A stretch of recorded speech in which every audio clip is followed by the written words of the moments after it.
ਸਲਾਮੁਅਲੈਕਮ ਜੀ। ਸਦਾ ਸਲਾਮਤ ਰਵੋ ਤਾਂ ਕਿਆਮਤ ਰਵੋ। ਆ ਜਿਵੇਂ ਆਲੂਆਂ ਦਾ ਕੋਈ ਦੀਨ ਮਜ਼ਹਬ ਨਹੀਂ ਨਾ ਹੁੰਦਾ, ਇੰਜ ਹੀ ਅੱਜ ਕੱਲ੍ਹ ਇਲੈਕਸ਼ਨਾਂ ਦਾ ਦੌਰ ਹੈ। ਇਹਦੇ 'ਚ ਸਿਆਸੀਆਂ ਦਾ ਕੋਈ ਦੀਨ ਮਜ਼ਹਬ ਨਹੀਂ।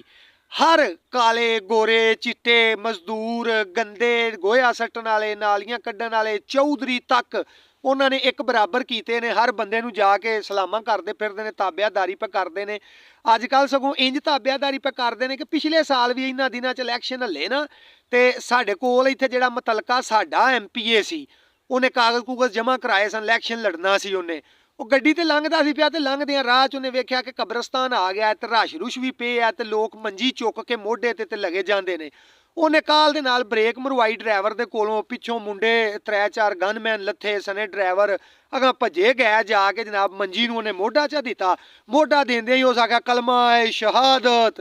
ਅੱਗੋਂ ਕੋਈ ਬੰਦਾ ਨਾ ਬੋਲਿਆ। ਉਹ ਚੁੱਪ ਕਰਕੇ ਵੇਖਣ ਲੱਗ ਪਿਆ ਕਿ ਕੀ ਹੋਇਆ। 2 ਕਦਮ ਹੋਰ ਟੁਰਿਆ ਨਾ, ਤੇ ਪਰਲੇ ਪਾਸੇ ਜਿਹੜਾ ਮੁੰਡਾ ਸੀ ਨਾ, ਉਹਨੂੰ ਆਂਦਾ ਯਾਰਾ ਮੰਜੀ ਹੌਲੀ ਹੌਲੀ, ਇਹ ਕਿਸੇ ਬਾਲ ਦਾ ਜਨਾਜ਼ਾ ਹੈ।